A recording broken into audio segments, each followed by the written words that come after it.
પાપી હતા, એટલા માણસો માતાને પોતાનું ગુજરાન ચલાવતા હતા.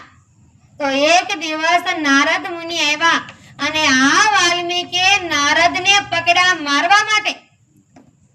ત્યારે કીધું નારદે કે હે વાલ્મીક, તું આજે પાપ કર્મ કરેશ કે આના ભાગીદાર કોણ બનશે? કે તો કે મારા પરિવારના ખાય છે. તો કે ભાગીદાર કોણ બનશે? કે અરે વાલ્મીક, એ તો બધા ખાવામાં ભાગ લેશે પણ તારા પાપના ભાગીદાર કોઈ પણ બનશે નહીં. કે તો પૂછ્યા કરે ને કે જા કે તો કે તમારે મારા હાથમાં કે નીકળશે એટલે તમે આમ બોલો છો. કે વાલ્મીકે એમ કીધું કે પૂછવા જાઓ તો કે તમે વિયા જાઓ કે એટલે તમે બોલો છો આમ.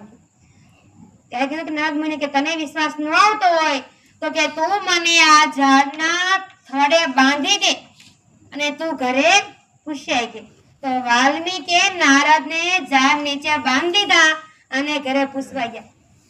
માતાને, પિતાને, પતિને, પુત્રને પૂછી ચારેયને કે હું જે પાપ કર્મ કરીને તમને ખવડાવું છું કે તો એના પાપના ભાગીદાર બનવા હાલો. કે બધાએ ના પાડી. તમે પાપ કરો તમે ભોગવો, તમે તમારા પાપના ભાગીદારને બનવી. કે બધાએ ના પાડી. તમે કે હારું કહીને ખવડાવો નહીં. કે એમ કે તમે પાપ કર્મ કરો પણ તમે પાપના ભાગીદાર અમે નહીં બનવી. કે બધાએ ના પાડી.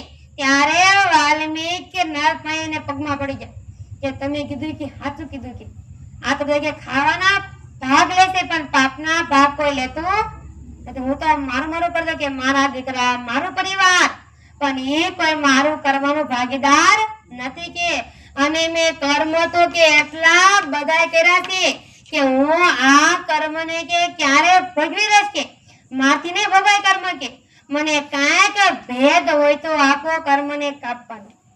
ત્યારે નારદ મુનિએ નારાયણ નામ ન આપતા રામ નામ આપ્યું.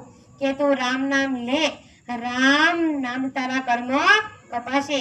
ત્યારે વાલ્મીક થી રામ નામ નતું લેવાતું, કારણ કે માણસો મરે એટલે બોલે મર્યા મર્યા મર્યા બોલે એટલે એનાથી મર્યા નામ થતું.